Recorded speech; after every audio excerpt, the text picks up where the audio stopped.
wilayah hal-hal yang praktikal sesuai dengan tuntutan dalam kitab Himpunan Putusan Parigi Muhammadiyah. Jadi sebagai pengantar Bapak Ibu sekalian, dalam aktivitas di lembaga pendidikan Muhammadiyah dan Aisyah, dalam hal ini seperti Aisyah Boarding School adalah merupakan bagian dari lembaga dakwah yang khidmat di bidang pendidikan, dan masih banyak sekali bidang-bidang lainnya yang itu kemudian dalam nomenklatur organisasi kami kita sebut sebagai amal usaha. Nah, tentu di Perserikatan Muhammadiyah dan Aisyah, amal usaha ini tidak hanya sebatas bersifat pada wilayah sesuai dengan keberadaannya. Artinya kalau sekolah dan pondok pesantren tentu tidak hanya sebatas sebagai lembaga pemberi pendidikan saja, tapi juga ada kewajiban tertentu yang harus dilakukan, yakni penanaman ideologi Muhammadiyah. Dalam hal ini salah satu di antara dari landasan ideologi Muhammadiyah adalah nomenklatur Himpunan Putusan Parigi Muhammadiyah. Himpunan Putusan Parigi Muhammadiyah ini bagian dari landasan ideologi, landasan ideal yang kemudian harus diketahui, kemudian dikaji, dipahami dan ditaati di lingkungan Perserikatan Muhammadiyah, dalam hal ini di lembaga pendidikan. Salah satu di antaranya yang membahas dan mengupas tentang keterangan-keterangan kaifiyat pelaksanaan tata cara dalam wilayah ibadah dikupas di dalam kitab Himpunan Putusan Parigi Muhammadiyah. Kenapa disebut Parigi? Nah, dalam metodologi pengambilan hukum di organisasi Muhammadiyah, yang tertinggi itu disebut putusan Parigi. Jadi Parigi secara bahasa artinya membenturkan antara keterangan yang kuat dengan keterangan yang kuat lainnya, sehingga kemudian kita dapat menyimpulkan dan mengambil keterangan yang paling kuat di antara yang kuat, baik melalui jalan memilih di antara yang paling kuat, atau bahkan menggabungkan dari yang paling kuat yang disebut dengan thoriqul jam'i. Semisal contohnya bisa kita temukan di dalam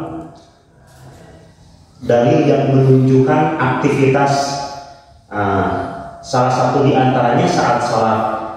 Kita sering misal mendengarkan imam melafalkan dengan lantang bacaan basmalah Bismillahirrahmanirrahim di saat mengawali bacaan surat Al-Fatihah dalam sholat-sholat yang dizaharkan, yang dilantangkan di pelaksanaan sholat berjamaah. Tapi kemudian beberapa kali juga misalkan imam mengawali tanpa menggunakan bacaan basmalah, langsung memulai dengan hamdalah, atau justru misal menyebutkan dengan sir pelan, mengucapkan lafaz basmalah sebagai pembuka, tapi kemudian lafaz hamdalah yang dilantangkannya. Nah, itu salah satu jalan yang disebut thoriqul jam'i, menggabungkan dua dalil yang menunjukkan keterangan kuat. Jadi dalil yang menunjukkan mengawali sholat dengan membaca basmalah itu kuat kedudukannya, dalil yang menerangkan bahwa membuka sholat dengan mengucapkan lafaz hamdalah itu juga kuat. Maka kemudian Muhammadiyah mengambil merojih dengan cara thoriqul jam'i, menggabungkan kedua-dua dalil yang dalam keadaan kuat. Jadi dengan membacakan lafaz basmalah tapi dalam keadaan dipelankan, disirkan. Nah, itu salah satu contoh dari berbagai macam ragam tentang pengambilan putusan dari beberapa dalil yang kuat dalam metodologi pengambilan hukum dalam Muhammadiyah. Nah, ke inti materi yang akan kita bahas Bapak Ibu sekalian, kita akan awali dengan Kitabul Toharoh, bab Toharoh tentang bersuci. Saya kira nanti Bapak Ibu yang punya dokumennya bisa di-share ulang lagi di grup satuan SMA untuk bisa dipergunakan oleh sivitas lainnya. Di halaman 36 misal disebutkan kutipan dalil surat Al-Maidah ayat 6. A'udzubillahi minasyaitonirrajim. Ya ayyuhalladzina amanu idza qumtum ilas shalah faghsilu wujuhakum wa aydiyakum ilal marafiqi wamsahu bi ru'usikum wa arjulakum ilal ka'bayn wa in kuntum junuban fatahharu wa in kuntum marda aw ala safarin aw jaa ahadun minkum minal ghaid aw lamastumun nisa falam tajidu ma'u fatayammu sa'idan thayyiban famsahu biwujuhikum wa aydikum minhu ma yuridullahu liyaj'ala 'alaikum min harajin walakin yuridu liyutahhirakum walaki yuridu liyutahhirakum wa atmamtu ni'mata 'alaikum la'allakum tashkurun.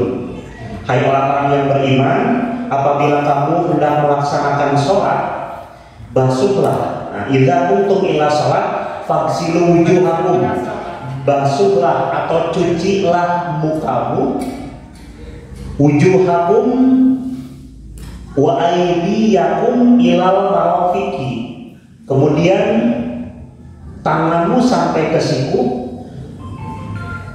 wamsahu biru'usikum, usaplah kepalamu, dan cucilah kakimu sampai kedua mata kaki. Dan jika kamu dalam keadaan berjunub, maka bersuci dan mandilah.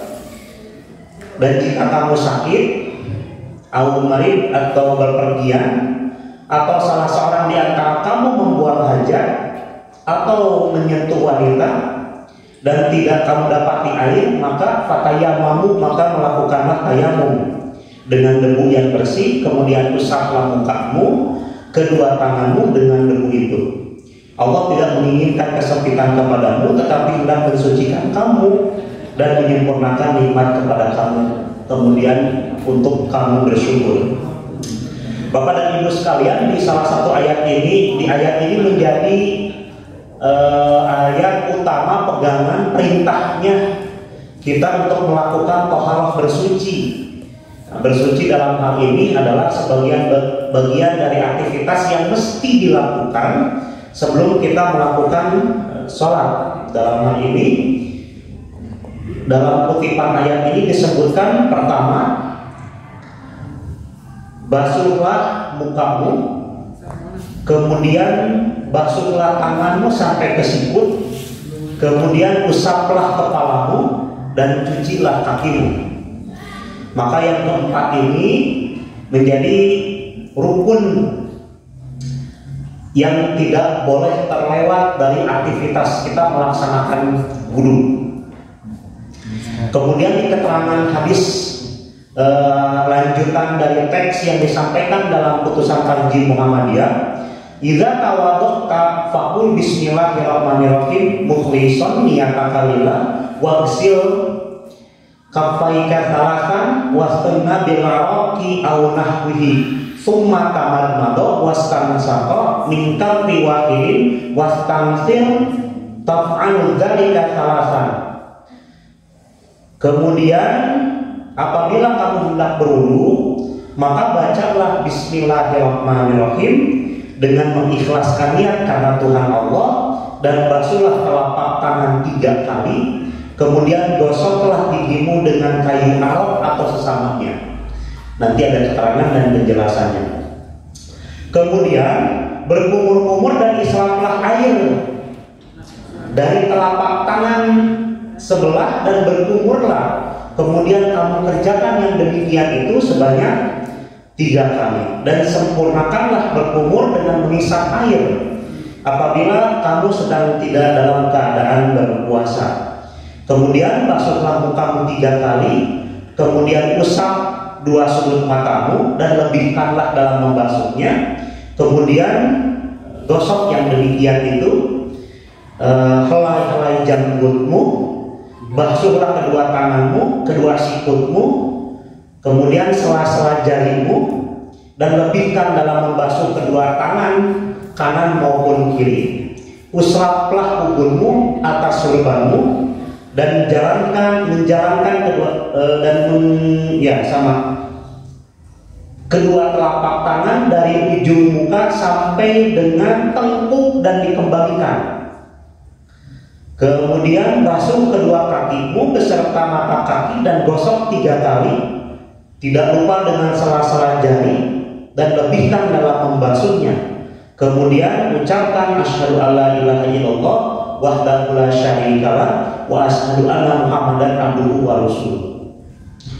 Bapak dan Ibu sekalian, tentu sudah menjadi sesuatu hal yang tidak lazim saya kira dalam aktivitas keseharian kita, terutama ini bagian dari kaifiyah pelaksanaan wudu sebelum kita mengawali sholat yang 5 waktu ataupun sholat sunnah yang lainnya. Pertama, mengucapkan lafaz Bismillahirrahmanirrahim. Di dalam riwayat hadis lain, khususnya yang diterangkan oleh salah satu ulama yang menyebutkan bahwa aktivitas segala hal yang berkaitan dengan amalan yang baik jika diawali dengan lafaz Bismillahirrahmanirrahim, itu akan menjadi penyempurna amalan-amalan yang kita lakukan. Kemudian yang kedua, berikutnya niat karena Allah dan basuhlah telapak tangan 3 kali. Di redaksi keterangan dalam himpunan putusan Tarjih Muhammadiyah selalu diingatkan untuk tidak lupa terhadap jari jemari, sela-sela jari. Karena itu bagian dari kesempurnaan kita melaksanakan salah satu kaifiyat yang dianjurkan. Kemudian usaplah, gosoklah gigimu dengan kayu alat atau sesamanya. Di hadis Umron dalam halaman berikutnya, Bapak Ibu bisa mempelajari dan membacanya. Kendati pun di keterangan hadis itu ada redaksi dari Rasulullah, kalaulah tidak memberatkan umatku, maka aku akan memerintahkan menggosok gigi dalam setiap aktivitas wudu.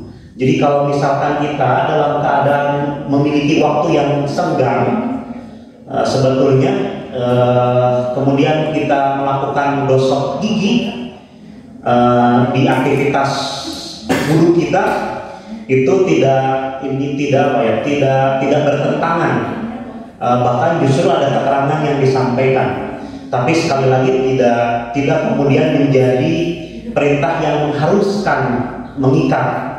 Karena ada keterangan yang menyampaikan jika itu dinilai tidak berat, maka kemudian diperbolehkan untuk melakukan yang demikian. Nah, dari beberapa hal yang penting di antara yang lain, bersumma tamadmad wastansaqo min kafi wahidin wastansir taf'al zalika salasan. Perhatikan redaksinya. Kemudian berkumur-kumurlah, wastansik, kemudian mengambil air, min kafi wahidin, menggunakan salah satu tangan di antara kedua tangan, wastansir taf'al zalika salasan. Kemudian menghirupnya air itu dan dikeluarkan gitu. Dalam redaksinya disebutkan menggunakan lafaz wawu ataf yang menunjukkan artinya aktivitas yang dilakukan bukan menjadi aktivitas yang berbeda dari aktivitas yang pertama. Jadi satu aktivitas rangkaian. Jadi setelah kita membasuh atau mencuci tangan, kemudian menyempurnakannya dengan membasuh sela-sela jari, kemudian kita berkumur-kumur. Nah, summa tamadmad wastansaqo wastansaro, itu satu kesatuan, tidak dipisah. Jadi kalau kita merujuk pada keterangan putusan Tarjih Muhammadiyah, maka aktivitas berkumur-kumur kemudian dilanjutkan dengan menghirup air ke dalam lubang hidung sebanyak 3 kali itu dalam satu aktivitas, dalam satu gerakan bersamaan, tidak terpisah. Jadi tidak kumur-kumur dulu, kemudian setelah itu menghirup air ke hidung dan mengeluarkannya kembali. Tidak demikian berdasarkan keterangan yang disampaikan, tapi dalam satu aktivitas, satu siklus, mengambil air kemudian berkumur-kumur, sebagian lagi air yang dipergunakan dihirup. Tapi bukan kemudian air yang sudah dikumur-kumurkan untuk dihirup, tidak demikian. Tapi air yang kita ambil sebagian kumur-kumur dan sebagian dihirup ke hidung. Dalam keterangan lain bahkan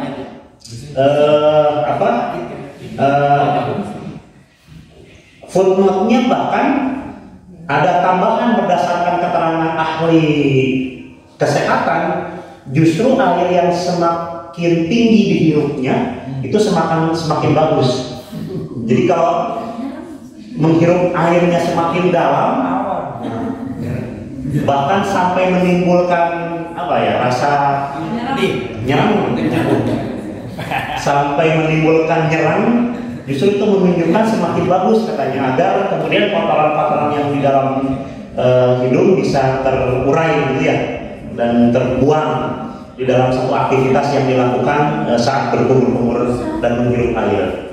Jadi keterangan dalam putusan Kaji Muhammadiyah berdasarkan dalil yang ada pada halaman berikutnya dari hadis Umrah dan merupakan keterangan hadis yang sahih, aktivitas berkumur-kumur dan menghirup air itu dilakukan dalam satu siklus, satu rangkaian kegiatan, mengambil air dan kemudian menghirup air, dikeluarkan sebanyak 3 kali.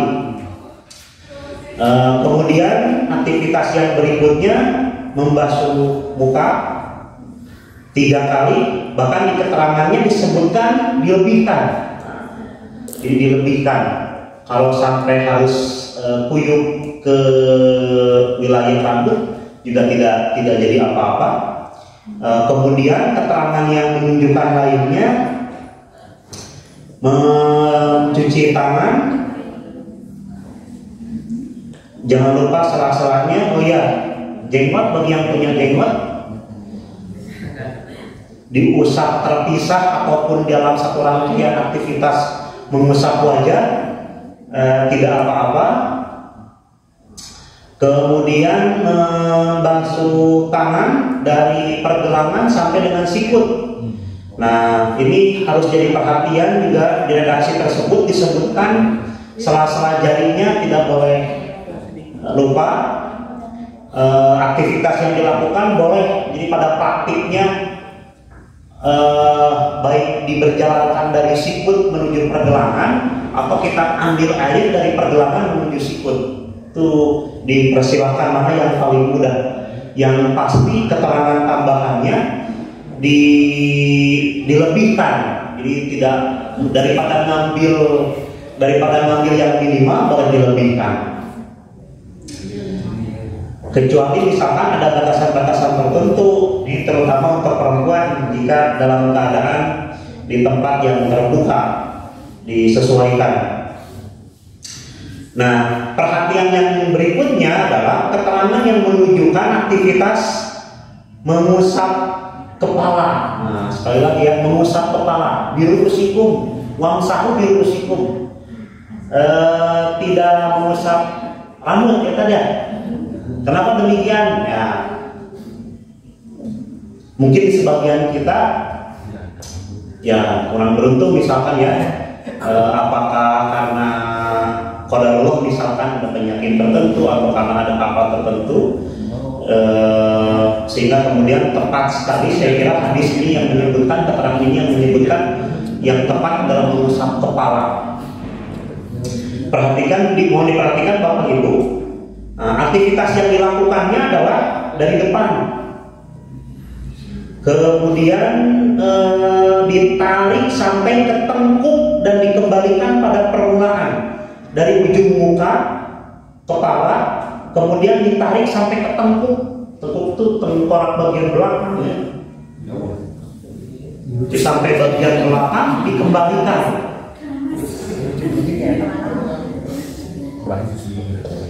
Jadi ngambil air. Contoh sini. Nanti video penunjangnya sebetulnya ada satu paket dengan video yang kemarin bisa ada tampilkan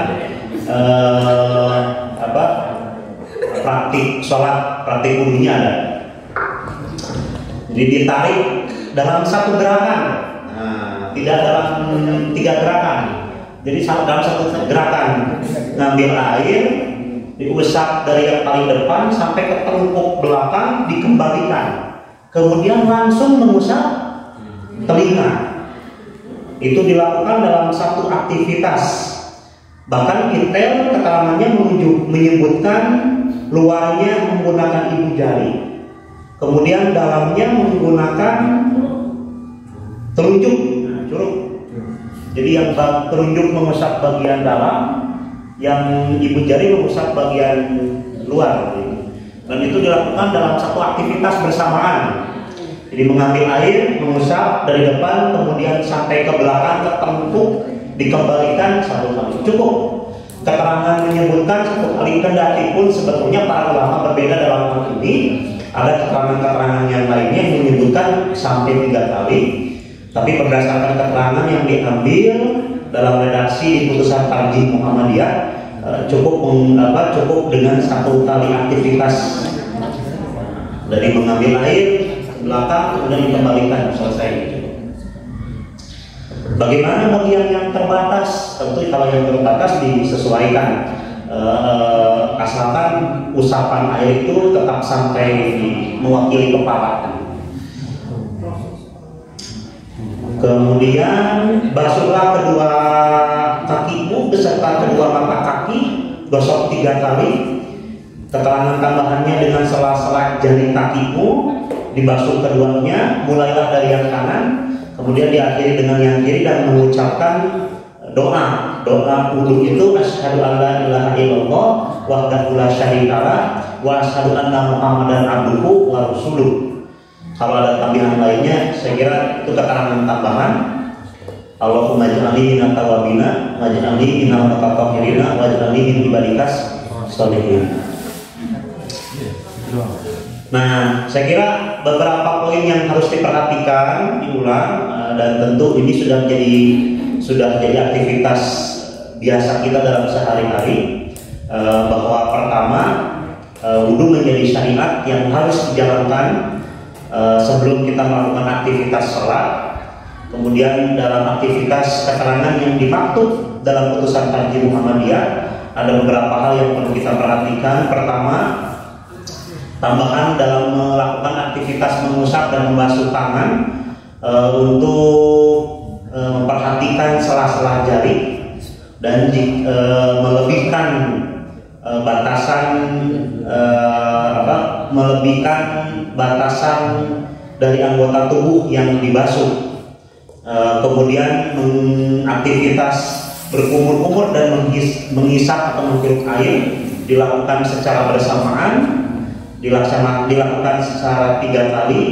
Kemudian memperhatikan aktivitas mengusap kepala cukup dengan 1 kali dengan gerakan di paling depan, kemudian tengkuk belakang dan mengusap atau membasuh telinga, dan seraya kemudian mengucapkan lafaz hamdalah, alhamdulillah, dan doa asyhadu an la ilaha illallah wahdahu la syarikalah wa asyhadu anna muhammadan abduhu wa rasuluh. Bapak dan Ibu sekalian,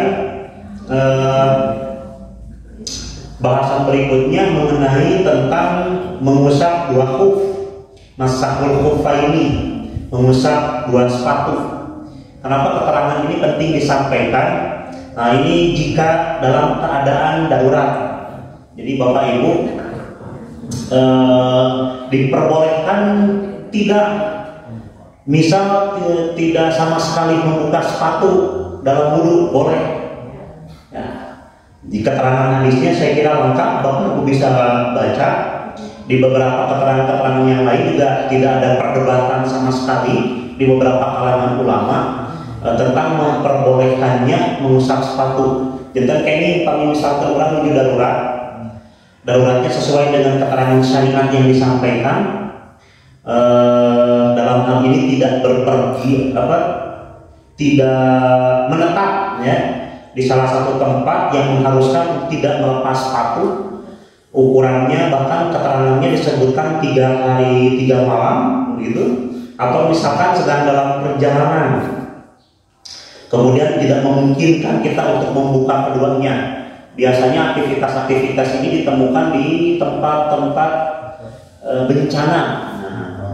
Jadi Bapak Ibu yang bertugas sebagai relawan misalkan ya, kemudian turun ke lapangan membantu atau yang melakukan aktivitas kegiatan sosial kemanusiaan, kondisi banjir bandang, tanah longsor, atau gempa bumi yang memporak-porandakan, kemudian mengharuskan untuk tidak membuka sepatu karena akan menimbulkan madarat. Madarat ini bisa diterjemahkan menimbulkan kecelakaan dan sebagainya. Boleh-boleh saja ketentuannya sesuai dengan keterangan yang disampaikan, dan cukup mengusap kalau keadaannya dalam keadaan kita suci. Jadi sudah dalam keadaan berwudu misalkan, itu boleh-boleh saja. Tapi kalau misalkan dalam keadaan berwudu bagaimana Pak? Nah, kalau memulai melakukan aktivitas wudu juga boleh dengan cara cukup saja mengusap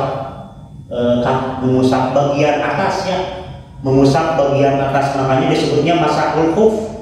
Kenapa disebutnya mengusap tidak mencuci? Kalau mencuci nanti khawatir jatuhnya menerjemahkan mesti mencuci dengan bagian bawah. Nah, jadi sah-sah saja sebetulnya kondisi bagian bawah kotor nggak apa-apa, tidak harus dalam keadaan bersih. Karena yang disyariatkan itu mengusap bagian depan.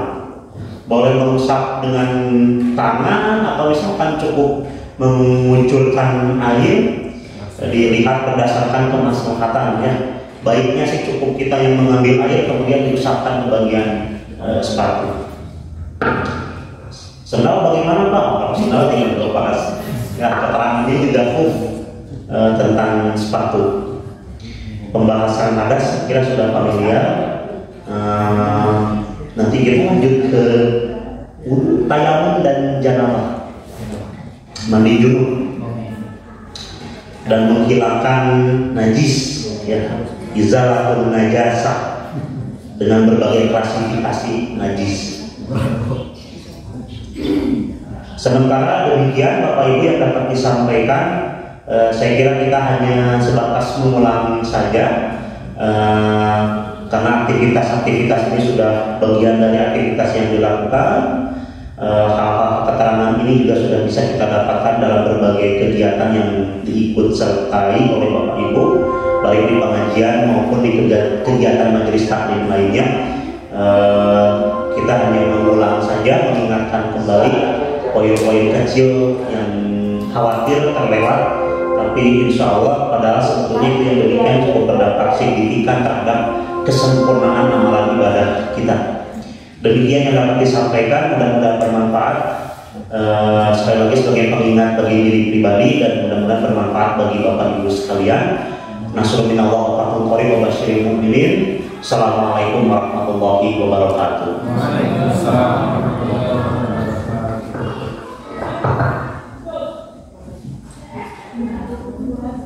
Maka Bapak Ibu dipersilakan untuk beraktivitas kembali.